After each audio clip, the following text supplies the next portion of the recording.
Alrighty, we are live. Perfect. So, what's up, party people?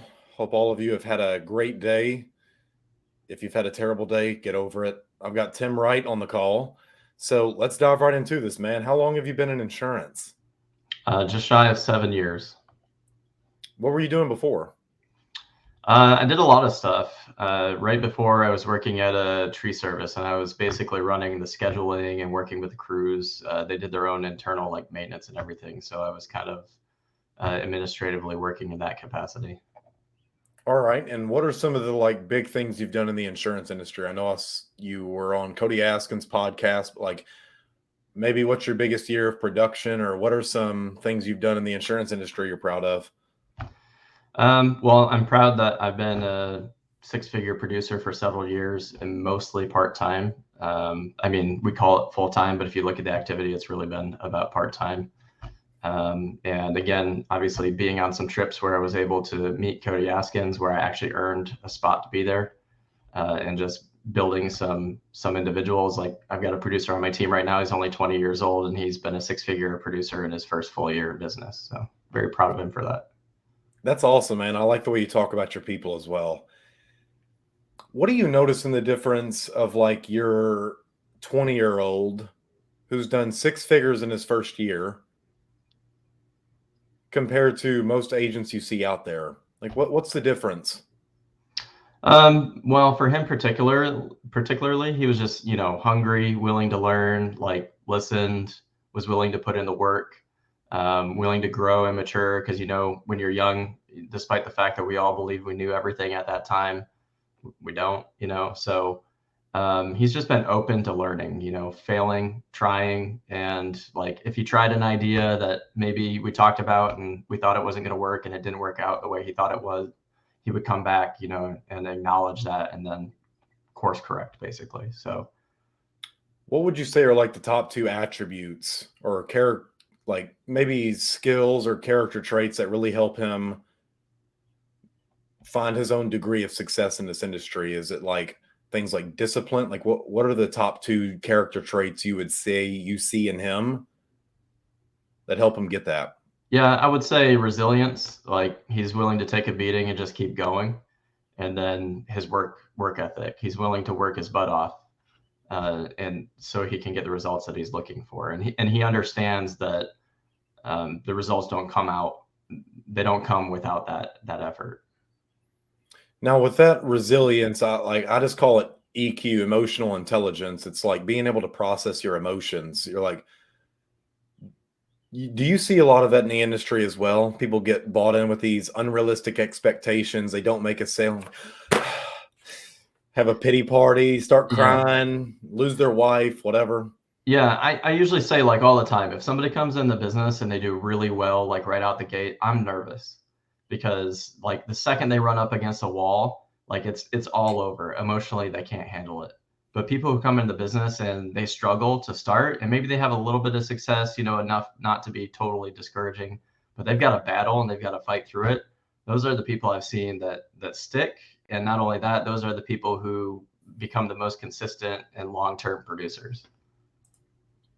No, 100%. I had a lucky start, not necessarily a lucky start. I was forced to get really good at this really quick because I had mortgage payments due and a fiance who had not quit buying Amazon shit. So I had to make some money. So we had how I found you the other day was I made a post in Carson's group, Winning at Insurance, that we had a little dialogue back and forth that I wanted to bring up just because I think it pinpoints a lot of the problems in the industry. I know a lot of people are they run away from confrontation or disagreement. I think we were both saying the same thing, just in Yeah, yeah. ways. I, it's a mutual understanding in different frames of the conversation. But I told people don't reinvent the wheel as a fucking lie. So let's kind of dive into that, just because, like I said on the post, a lot of what people are being told in this industry, I think loyalty is skewed in this industry, and that's why we have a lot of people who do get in their emotions because they were sold on a pipe dream by someone who didn't tell them, "Hey, I'm just recruiting and team building, and I want your overrides," or "Hey, my upline just told me to recruit you. I have no tools to help you out." Right. So it's like, here, I'm going to tell you the same thing that I'm struggling to understand, and I wish you the best. Yeah, yeah, I see that a lot. There's a lot of people who it seems like they don't have any foundation or support. So, like, and I know the post from my perspective when I saw it, I was like, wait a second. I see agents who are It's trying to to catch educate attention. people It's to every catch day, right? attention 100%. Right, and then they're falling flat on their face because they won't listen and they use it as an excuse. But from your perspective, you've got agents who have no help, right? Or they're just being told the same pipe dream over and over and over Well, again. it's fed from the top to the bottom down, and it's like it's a huge collaboration of one brain. It's like Right, one set of ideas flow through everybody. right, And it's like if you don't get anyone that conspires against that or challenges that belief, it's like most people don't even know where they get their beliefs from. And I'm just based on personal experience and coaching hundreds of agents, it's like when they start to unlearn what they've been taught and process their emotions and do what actually drives results, it's like they start seeing the change. But yeah, it's like when you just believe the lies that someone above you who's only making 2 grand a month and they can't even tell you how they're doing that. right. Yeah, you got to have some level of critical thinking. And actually, what you said triggered a thought. Have you ever read some of the Sales Dog books? I forget the name of the author. I think it's Blair or something. But he No, I wrote have a not book read called those. Little Voice Fill me in a little Mastery. bit. I think it's Blair Singer is the author, but he wrote a book called Little Voice Mastery, and that's exactly what it talks about is how people like they have these automated programs that we've heard stuff and we just start regurgitating it and we don't even know where it came from half the time. So a No, lot they of times, don't. And it's like I'm scared if 95% of people agree with me. It's like yeah, if my ideas don't if they don't piss off at least 95% of people, like I'm doing something wrong. Because what 95% of people believe to be true about the world simply is incorrect or it doesn't matter. I'm not saying go eat dog shit and if 95% of people disagree with you, you're right. No, but it's like 95% of people are just they have no results. They live miserable, depressing lives and it's like if they agree with me, that's scary to me. right. Yeah, and a lot of them have never taken any risks, so they don't even understand business. Like the general population, 95% of them, you're right, have no clue what's involved in even taking the risk of running a business. No, so they'll get their advice from their fat Aunt Sally at a family reunion on how to invest their money because she made $100 on Dogecoin. It's like, Right. you're going to go broke, dude. You're going to go broke. Yeah. But it's Yeah, like, there's a lot of fads. Like social media, I feel is responsible for a lot of that. And this is where I agree a lot with Andy Frisella. Like he talks a lot about all the fads and the trends and how we kind of got to a point where there's so much money in the economy, people were doing dumb stuff like throwing money at NFTs NFT, and stuff pictures of like that, right? monkeys. Like, yeah, please tell me more how you're going to get rich off that. Right, right. And his point is basically when the shit hits the fan and things get tough, like you guys aren't going to make it. Like that's what forges real success is the tough times. Correct. Absolutely correct. You said another thing on there because it's like it wasn't necessarily calling me out, but I'll call it out. It's like what did you say on here? For every 10 coaches, I'm trying to remember what you said on here. I'm For trying every there one are person 10 who coaches needs a on the coach, internet there's for 10 every one coaches person who available. actually needs one. Yeah. And it's like that's spot on, dude. And I coach insurance agents full time, full transparency, but it's like I only want to work with people who are burning desire want to work with me because they want to actually they see the value in what I do. They know I Right. can help them out and they want to work with me. It's like I'm not trying to take people's money who don't want to work with me, anything like that. Yeah, it's just the fads you see like on TikTok and you got people on Twitter trying to sell their little course or whatever. And then you see the pattern like they're coming up with a new course every week because it's not working and they're kind of panicking. So there's just a lot of trends going on there. Even the influencers, you look at them and they're talking about how life is great and wonderful and they have this system. And then you look at them, they're like 19 and 20 years old and they've been doing it for 3 months. And you're like, no, I don't think so. Like you got a lot of good platitudes that sound great, but in terms of actually helping people and be able to have them learn from you and push through those obstacles, you're not going to be able to do it. But it's like I'd say the main thing that separates me from other like coaches is like for one, I understand like I really don't like this space sometimes because The only thing that sells is hype. And even though I could afford to, I'm not going to go buy a fucking Lamborghini. I'm not going to waste $30,000 on a private flight to Vegas with a bunch of hoes. It's like, I'm not going to do that stuff, but that's the marketing that sells because Right. no one wants to hear, I'll get you 3 to 5 book sales calls on your calendar every single day. You just got to work them and I'll show you Right. how. It's like, that Yeah. doesn't sell. Right. And I share that disdain because I hate hype. Like, and unfortunately in the industry, as you pointed out, it's all hype. That's all it is. So you get confused, and then you have people who are like, well, your hype doesn't match this hype, and they don't know that, they're not saying that, but internally that's what's going on. But the reality doesn't, like you said, the reality doesn't sell. If you're like, hey, come work your ass off, pay the price, and you'll be a 6-figure producer and it'll be worth it, people are like, well, no, I'm looking for the easy route. I'm telling them there is no easy route. And that's why I'm so specific on who I pick to work with me. Because I only want to work with that 1 out of 10, the 1 out of 100 who actually want to make real change. Because coaching, it's like, I'll give them all the tactics, the strategies, but it's like, it's a lot more about teaching them just how to make their bed.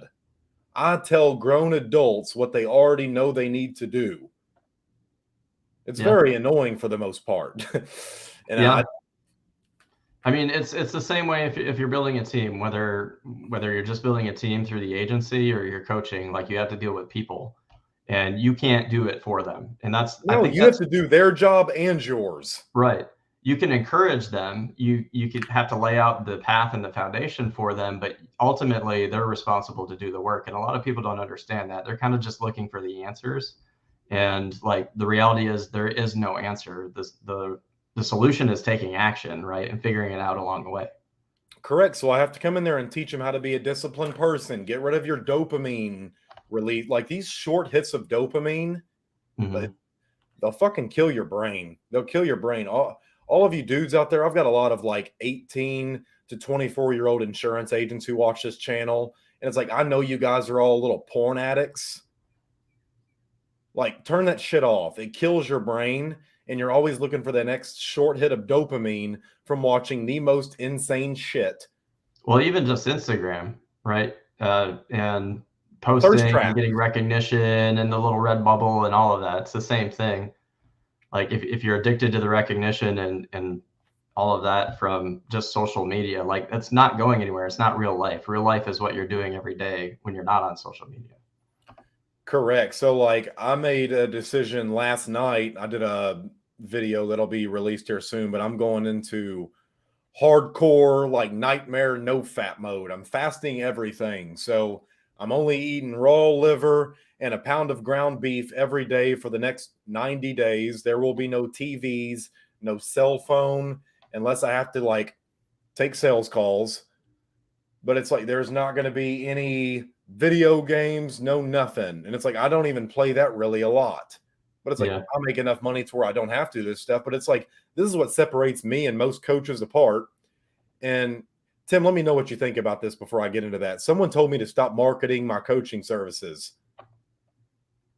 Well, like you have to market it, right?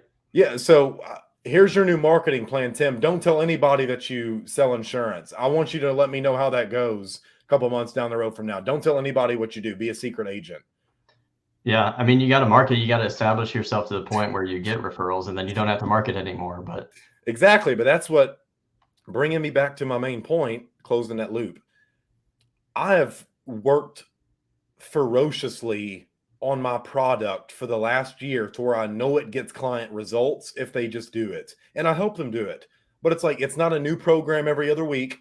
It's not new challenges, new marketing. It's like, this is the same thing I had a year ago. It's gotten a million times better. It's making X amount for this dude. It's making X amount for this dude. On average, you can expect a 2 to 6x ROI in the first 45 days, a 10x to a 30x ROI after 90 to 120 days. It's like, if that's worth it to you, it's not by any means a short game. But if you actually want to build a real business, I'll help you do it. But I'm right. not going to sell you private jets or events where you come get a long list of things to do and you go home really hyped up and have no clue on how to do it. Right. And now you have no money to invest in coaching Well, the if you do want to. fundamentals never change anyway, right? Like what I'm No, doing today is the same thing I was doing 6 years ago. Like I've just refined it and I've gotten better and better and better at doing it. But nothing really has changed. Some of the tools have changed. Some of the opportunities to make it easier have changed. But like the difference between what I'm actually doing when I'm out in the field today versus 6 years ago is almost identical. And how many hours would you say you actually work a week? Probably about 30 on average, if I'm being honest. No, that's perfect. You can make a. I made a lot of money working 20 to 30 hour weeks in this industry my first year Mhm. into it. And it's like, if people actually worked, lawyers can make up whatever they want. Billable hours, I think, is the term they go by. If you have Right, 30 billable hours in this industry every week, like you can do a lot. right. So what do you think that comes down to? Like, how do you stay so disciplined?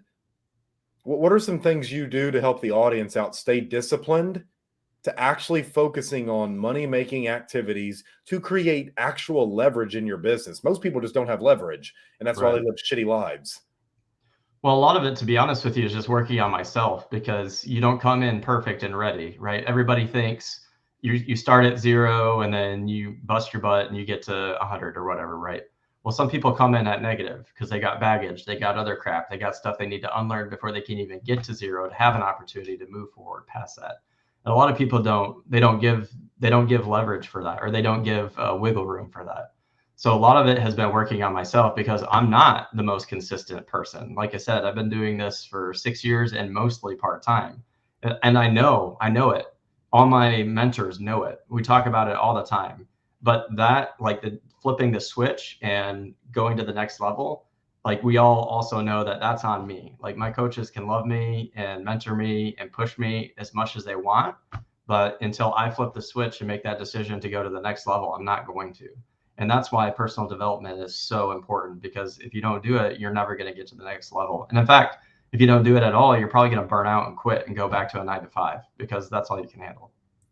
Have you noticed this just with myself? Times that I've fallen off the track, should I say, everything else falls. It's like a chain. And it's like, well, I'm going to eat this cheesecake. Okay, now it's time to go smoke a cigar. And now I'm going to binge watch this new series.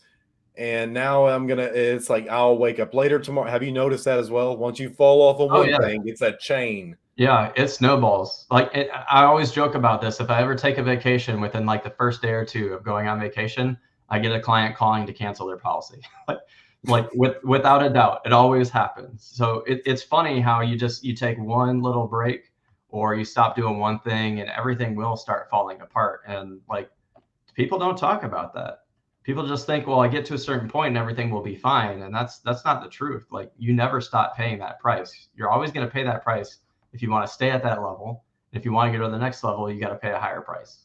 Exactly. And I'll just break this down right here on air because I don't see Cody, I don't see David, I don't see anybody else talking about this. Guys, this is the toughest industry to succeed in.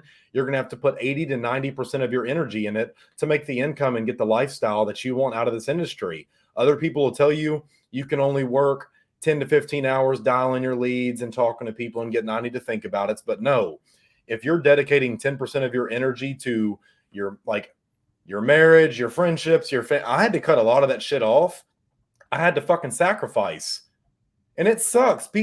I'm very sadistic when it comes to punishing myself because I know 10 to 15 years down the road, I'm going to be thankful that I made these decisions today and I'll have enough money to do whatever I want.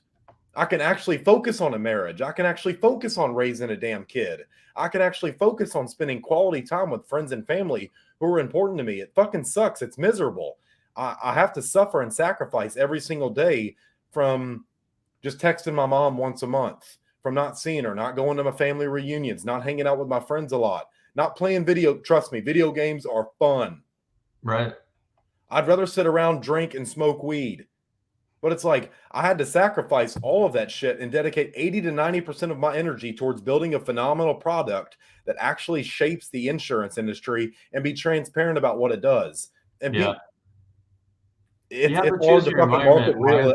wisely. There's definitely a lot of truth in that. And I can tell you, like I have TVs now, but there was a period in my life where I went without. I got rid of all my TVs for like 2 years. Those were two of the most productive years of my life. in two of the most peaceful years of my life as And it well. comes from sacrifice. Yeah. Most people just simply aren't willing to sacrifice. And I'm telling you, if you don't want this, don't go into this industry, or get out of it now while you can. Go find a salary sales job selling coaching service, like go sell something, or go learn market, go learn a skill where you can make multiple six figures a year at a W-2 salary, and you love what you're doing. It's guaranteed you have work-life balance if that's what's important to you. But if not, be willing to fucking sacrifice, because you're not going to find, I think work-life balance is one of the biggest lies in this industry. And it's absolutely disgusting. It's not transparent at all. People tell you one thing when they mean another, simply because they want your overrides. They want you to earn them trips for their IMO, their production guidelines from having 30 riders underneath them. They want their raises, and they don't care about you. Yeah, a lot of them don't. You're right. And I think like it's important to distinguish like what are you really sacrificing though? Because a lot of people, what they don't realize is they're just sacrificing their comfort. And also, if we really deep dive into that, what is comfort getting you? It's not getting you anything, right? It's getting them what they you lack, have. right? And So they if have you shit sacrifice results. your comfort and you sacrifice your vices and you start making wise decisions about who you're associating with, that's what's going to start improving your life. It's not just because you're like, oh, I like comfort. Well, sacrificing comfort is actually going to bring you security. People mistake comfort with security, and it's not the same thing. You better start sacrificing for leverage, guys, because if you don't build it now, you'll never be able to deploy it later when you need it. Like, the reason I can get so much done is because I have a team behind me that helps me. It's like I hired an engineer to help me with my program, and it's like I'm doing some pretty crazy stuff that I'm extremely proud of it. And it took 90 days, or let's just say over the next 90 days, like this is another season of sacrifice. I'm getting rid of everything. I'm selling all the TVs I bought. I'm getting rid of everything. I'll have an empty house with just a computer, a couch for my dogs, and my floor mattress. So I'll get rid of my Tempur-Pedic I just bought 6 months ago. And it's like, it's going back to ground zero, nothing. People think that's crazy, but it's like, what's important to me is having everything I want and having the leverage that I want to deploy 10 to 15 years from now. And I'll be so thankful that I did it. And it's only for a season. It's 90 days of very focused work of 100% of my energy going into one thing. And then I'll go scuba diving or something to get the creativity flowing back. I'm not saying you guys have to do this all your fucking life, but if you can't sacrifice for a season. Right. As you're pointing out, it's for a season. I think what a lot of people do too is like they'll make the sacrifice and then they won't do anything. And then they're like, it's denied gratification instead of delayed gratification. It's So fasting. you're right. It's It's fasting for from a everything. season, but you got to do the work, right? Whatever you're going to do, if you're going to make a sacrifice so that you can achieve something, you got to put in the work. Otherwise, you're going to get to the end of it, and it's gonna mess you up psychologically. Like you're not going to be able to get back on the wagon and go after it again because you're going to have to sort through some damage that you've done to yourself. Correct. And if you're that's when it comes down to reinventing the wheel. Like when you have something that works consistently and you're seeing the same results as the person who taught it to you, then you can go out there and try different things to see if you can see outsized or disproportionate results. And it's like, that's where you have to take the big risk. Right. Yeah, and that was part of our conversation. Like new agents, you should not reinvent the wheel, right? You should figure it out until you're stable enough. And once you're stable enough and you're like, hey, I have an idea I think will be a great one. Well, if it's not going to tank you and force you to face plant and fail in this business and push you out of it, then do it. Don't expose yourself to everything, and take risks, but don't put yourself in a position where you're going to fall flat on your face when you should have known better. Correct. And just for starting agents, make sure you're getting a good process or system from somebody who's actually doing what you want to do. Don't just go into an agency, oh, well, they told me to buy leads and follow this script. Right. That is the worst advice I've heard, and it's pitched in every IMO. It's all over the industry. It's trash. It's like, yeah, and a pretty good indicator too is if you're calling for help, do they pick up the phone?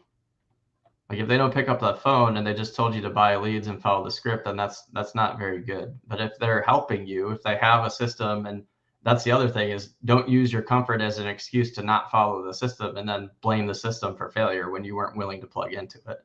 But if you have a good mentor and they're picking up the phone and they're helping you, like lean into that. But if they've abandoned you and you're just trying to figure it out, yeah, by all means, find some place to plug into outside of that that can help you get to the success you want and what you need. No, 100%. So if your upline does suck and you're ready to take your business to the next level, just reach out to me, text the number at the bottom of the screen, and I'll get your business to where you want it to go. It's very simple. Tim, what are some of your biggest, not necessarily issues, but like criticisms you have about this industry? I mean, I love the industry, but it's like, what do you see really big problems as a whole, not just in your unique world, but as an overall view of the industry? What do you see as like maybe the one or two top issues that are really affecting the mass consensus of agents? Yeah, I think there's some old ways of thinking. So I've been really blessed. The organization I'm with, like I love what they do. Everything is balanced. They understand profitability and people and the relationships. But what you see a lot is that kind of one extreme or the other. They're so focused on profitability. All it is recruit, recruit, recruit, buy more leads, work the script, do more, keep on doing that, blah, blah, blah. And there's no relationship side. Or you have the flip side where it's all relationship and nobody's doing anything and all they're doing. No one's making money. We're all singing right. Kumbaya around the damn campfire. Culture. Right. Exactly. So there's a lot of hype. And we talked about that a little bit earlier, but along with that, like you have these two diametrically opposed extremes, the focus on culture and people and nothing gets done and there's no support. And like, that's crazy. Like it's kind of like people compare it to a cult or like a multi-level marketing company, right? And then you have the other extreme where the organization itself is doing great. They're some of the biggest organizations. They built some of the biggest teams. But if you look at the metrics in that, like there's some top producers and everybody else is doing nothing, but they're buying leads, right? They're buying leads, they're writing a little bit of business, they're maybe recruiting a couple of people and then they're out. But that leads to the next person and leads to the next person. And that kind of like it burns a lot of bridges and it causes a lot of stigmas about the industry in general. So like both of those aspects, I think are the two biggest problems. And it's just old school thoughts of thinking. Does it work? Yeah, it works. Like I said, some of the biggest organizations are doing it, but is that good for the industry as a whole? And is it good for the new agent trying to succeed? Probably not. Like, I think there's a lot of people who like, I'm totally down with litmus tests and kind of filtering through the people who are actually going to make it. But I think there's a lot of people who have the ability and the capacity to make it that fall through the cracks because it's so impersonal on one end and on the other end, it's so personal, nothing ever takes place. Yeah, correct. It's not a problem to be solved, but a dichotomy to be managed. You have to keep the pendulum in the middle of both. Right. So it's like both sides of the business have to be on point. And it's like I've saw agencies of 10 people like outperform agencies of 400. Right. And it's like that's where insurance gets shit on. Everyone hates it because it's like 92% failure rate. It's more like 99. Right. And it's like you'll have an agency of 1,000, 800 are gone. They're not doing shit. 200 are buying leads, and you have 20 writers. Right. It's like, well, it's hard to trust in this industry, I think, because that's why I said loyalty is skewed in this industry. Right. Everybody is marketing something like leads. You know, if you're in a group, if you're in an insurance group on Facebook, you're probably going to get 10 messages a week about somebody trying to want to sell you leads. And that's like one of the biggest questions is like, where do I find leads? And so like that gets the water so muddy, like people don't know what to do. They get paralyzed or they buy leads and they're total crap. Like I had an agent working with me and he got convinced to spend $600 and he got 4 leads out of it. And I'm like, are you kidding me? That's ridiculous. Better have been some good leads. Yeah. No, they weren't. They were terrible leads. Like he had the door shut on them on almost all of them. He's like, I did 1 presentation. I was like, well, considering you did 1 presentation out of 4 leads, that's actually pretty decent for you. But only having 4 leads for $600 is not good, right? That is insane. It's like we see the same problems with our clients. They're just scared of making the wrong decision again. So we don't even make a decision. And that's the cost of inaction. It's like you guys have to frame the way you think and the words you use in a very different way. I encourage every insurance agent go look up go take a communications class. It doesn't have to be neurolinguistic programming, but go understand the power of language and how to frame things. And I promise you, your life will change. Yeah, You'll language is all these insanely marketers do it. important. Like that's the difference between a brand new agent going out there and stumbling and a veteran agent taking the same batch of leads after the new agent has worked them and going and be able to like outproduce them multiple times over, right? Yeah, Same leads. It's just one person has learned how to frame things and talk to people and open up the conversation. They understand that a lead is an opportunity for a conversation. And the brand new agent is like, oh God, what do I do with these leads? And I just are they wasted guaranteed? $8 on his ass. Right, right.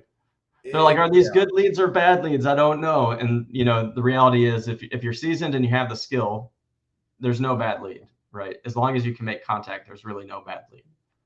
Yeah, But it you becomes a have to point of go through filtering after that. learning that. You have to go through building the skill set to be able to get to that place. And that was my thing that I really love about coaching is because it was all stay in the culture, stay around the campfire, learn everything from me. And it's like, dude, you only make 250 grand a year.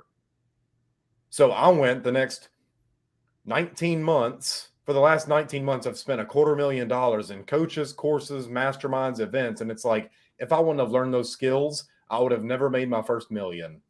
I'd have been capped out at 250,000. Like, I wish someone would have pointed me in the direction of, hey, this communications class will help you learn how to frame conversations. This course is really good for sales. Go take it. Hey, go learn marketing from this guy.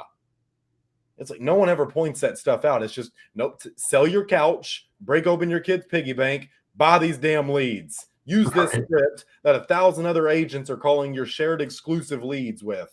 Right. It's yeah. I mean, there's never going to be a downfall of investing in yourself. They're recession proof, and no one can take that skill away from you. Right. Unless what is that movie, Men in Black, where they have that memory gun? Thing. Yeah. So unless someone has that, I will give you whatever amount of money you have for it. Right. But it's not a real thing, at least for most people. But I'm sure there's some shit out there. HARP controls hurricanes, and they do some crazy shit in the world today. But dude, did you see where they were putting bionic chips in rats and birds and controlling them? I haven't seen that yet, but it to be honest, with everything going on, it wouldn't surprise me. And they're doing another study with larvae, or they're injecting cocoons of, what are those things called? Not the worms. Mm-hmm. Forget what they're called. Like maggots and stuff? Yeah, they turn into butterflies. Right. Yeah. So they'll inject a microchip into the cocoon, and when it blossoms into a butterfly, it has like a microchip in its DNA, and the government can track where it flies, its migration. They can control what impulses its brain. It's like, that shit is nuts. They're trying to bring back woolly mammoths this year. Well, that would be interesting, but also terrifying. I They're guess they going to didn't put them watch all the in movie Jurassic Antarctica where Park we and take can't the go. warnings. Yeah, they're going to put them all in Antarctica where that huge scene from Game of Thrones took place with the ice wall and whoever's over there, the dragons. I don't know what's in Antarctica. I'm curious to see. We can't go over there. Well, I know for sure there's penguins, but beyond that, I'm not real sure. Yeah, you got to have like a researcher and be with NASA or something. You have to have a certain license to go over there because of the peace. I don't know what they're keeping over there from all of us. Probably some weird ogres or some shit. So how big is your team currently, Tim? Right now, it's probably about a dozen total people between active agents in the process of going and even a few inactive agents. And what is your biggest struggle in team building? Like, where do you see the biggest constraint in your business right now from helping your business go up? Like 12 people can get a lot more done than one. So it's like, how do you really take your agency to the next level? I mean, personal experience, honestly, I think there's some cultural things going on where it's hard to find quality people who are actually going to put in the work and listen. Americans overall are just lazy right now. Yeah, I think some of it is laziness. I think some of it is just the way that we've been taught. Like we're taught we're special and we can do anything we want. And then that makes us think that there's no effort involved and we don't have to listen to other people. Or not necessarily that we have to listen because, that's totally optional for them. but that it's worthwhile to listen to people to help get your momentum going. So I see a little bit of that is just there's a little bit of a cultural struggle. It just depends. Some of it is age group based, but some of it is just a general, people are looking for an easy, quick way to make money. And when they find out that it's hard, they don't necessarily want to put all the effort in, or, it just takes time to build trust. So they don't trust you right away. And it takes them a while to figure out, oh, okay, you do actually know what you're talking about. And also you have my best interest in mind, because you want me to be successful, even more successful than you may be. So I think that is really the biggest struggle that I've run into personally. Interesting. And just back to our previous point, I like to digress and leave open loops. They're like, well, you asked the problem. What was the solution? So gets people to think differently, gets their attention. What do you think the solution is to our problem that we mentioned earlier about like culture on one side, profits over everything on the other, just screw people? How do you think we combat those two biggest problems in the industry, just in your own words? Well, I mean, just focusing on a way to bring them together. Like you got to have good culture, but it can't be 100% like culture is all you have, right? So you have to have enough good culture that you can build relationships while also moving forward. And I think being open and honest about that is probably one of the biggest pieces to bridging that gap. And just being like, hey, you know what? I care about you. You're a human being. I want you to succeed, but we got to link arms and we got to move forward too, because otherwise this is just a social group. And I don't think anybody's in it for just the social aspect, right? No, absolutely not. So how do you think we do that necessarily? Do we just bring awareness to the issue? Do we have an event for it? Like, what do you think is an actionable step forward in combating that? Because that's something I try to fight every day on YouTube. And it's like most of you just listen to, you fill your brain with complete and utter garbage and you can't get away from your dopamine hits. That's why you don't get shit done and you have a miserable Yeah. life. And it's like until you accept that and do something about it, it's like you're going to stay there. So Yeah. it's like, what do you think we do to fix that? I think we just have to keep naming it and bringing it up and taking action towards it. Like we have to live it. We have to set an example, because if you really dive into, this is kind of a little bit of a rabbit hole, but if you really dive into everything that we've been fed as a society for the last 20 years, there's a lot of work that's been done to make us more complacent. And so a lot of people just will accept whatever answer it is, or like psychologically it clicks, but the application is lacking. So people have become more and more academic and less like actual practical application and wisdom and knowledge based on experience. Like I know people that I could pull them up here and they could give the most elaborate, beautiful speech about how to be successful, but they've never done it themselves. And it's just because the knowledge exists. The internet has so much information, we can find the answer and we can spit the answer back out. But can you really apply it to your life? So we really need to address that more, talk about it more, and identify that there's a difference between being purely academic and someone who's actually gone and applied that to a practical experience in life.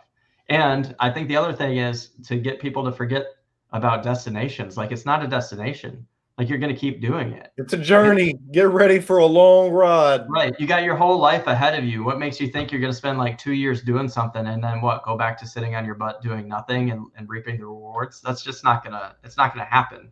Right. The people that's happened to are a very, very, very small population. And that's not the story for everybody else. But we're all convinced because of social media and appearances that, oh, well, I can. And we don't ask It's a ourselves, false like, reality. It's a false reality being purported right. to the whole country. And it's like, I want to frame the conversation a little bit differently. Like you say, people have their whole lives ahead of them. I just want to let them know that their whole life is not a lot of time left. If you're 20 to 45, that's really when you have all your energy and perseverance. You're not going to want to start another business when you're fucking 55, 60 in a walker week because you don't ever work on yourself. You're overweight, you're out of shape, and you've been told what to think for the last 60 years of your life. Like you got a very limited time span and attention span to pay attention and do what's really important to you. So Yeah, it's really a double-edged sword because you do have your whole life ahead of you. So get busy, but also you don't have a lot of time. If, like you're saying, There's a finite amount of time on this earth, and in 100 years you're forgotten. So you better get busy. Like at the end of my life, if I make 4 or 5 really quality decisions, and it's like I have to fight myself every single day on why to keep doing this coaching to people who don't see the value in it, because I see a huge problem and a bunch of discrepancies in this industry that I actually want to fix. And I know it's going to take me 10 years to fucking do that. It's miserable. It's Right. miserable. I have to social engineer a mindset in the industry. Well, That's too a many big thing people, for me. kind of to wrap up the point, is too many people think like, I can do this, I deserve. That's the most dangerous word, I think, anyway, is I deserve. And they never step back and say, well, why None do of I you deserve? deserve What have I shit. done? Yeah, Right. none of you deserve shit. That's how you get a lot of Exactly. insecurities and depression, if that's real to you. It's like, why? If something is not earned, it's not valued. Right. So it's Right, like, and your existence is not enough. Too many people believe that because I exist and I'm a special, beautiful little butterfly, I deserve, and that's wrong. You only deserve what you've earned, and if you're not earning it, then you don't deserve. You don't deserve anything. Do you deserve dignity and respect as a human being? Yes, absolutely. But that's it. In terms of success, if you haven't earned it, you don't deserve it. no, that's very true and factual. And it's like, I like to live in 2 realities simultaneously. It's like, in my world, I'm the number one man here. I'm the hero of the story. I have enough capability and comprehensive skills to do anything that anyone else can do, but if I put my mind to it. But in Right, the grand scheme of things, I also don't matter. right. If I But that die, the attitude world's not doesn't going to stop. ensure a result. The only thing that ensures the result is that you take that attitude and you put it into Correct. action, Correct. right? Because I And haven't along the earned way, it you yet. find out that, oh, I don't know as much as I thought I did, but now I'm going to learn, right? And then it just gives you more confidence. It reinforces that attitude that you started out with, knowing that you're capable of doing it and figuring out how to actually get through to the other side.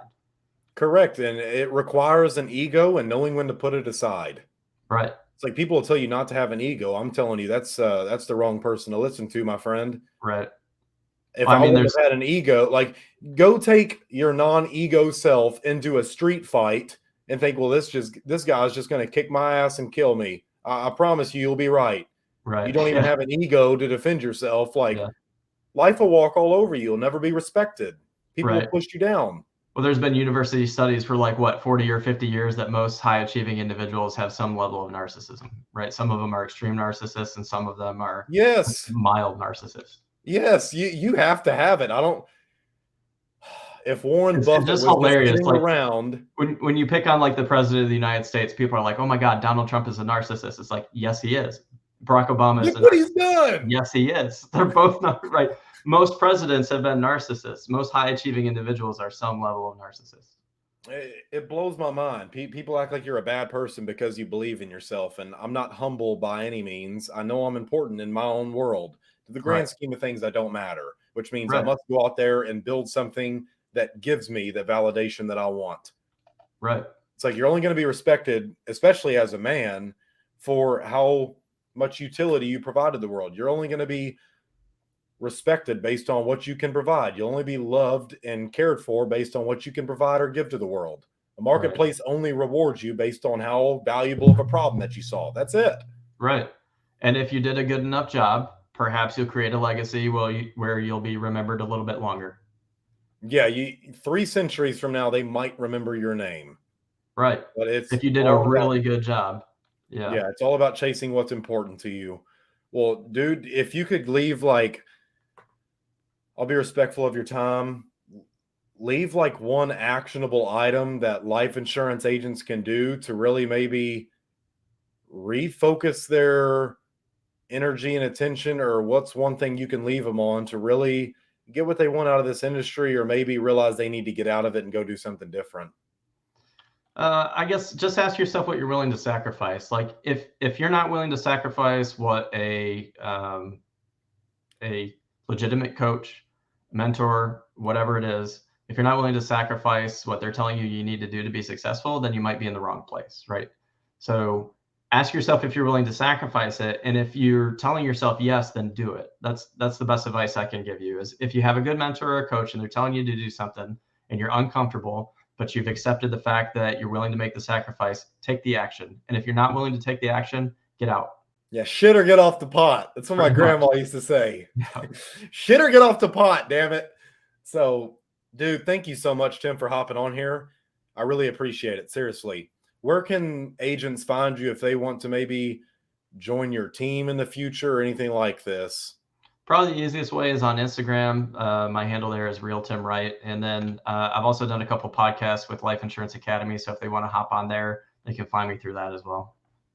Awesome. So, guys, Real Tim Wright, just like it, just put a real in front of his name that you see on the screen, and you'll find him. Yep. So, handsome dude in the collared shirt. He's not that hard. He's not hiding anywhere. You guys go bother him with questions or join his team. So, I appreciate you, man. If you want a copy of this, just let me know and I'll send it to you. But if you guys got some value out of this, thank Tim in the comments, like the damn video, and send this to another agent. I promise you it'll help them out and it'll help you out for being generous. So until next time, guys, happy hustling. See you on the next one.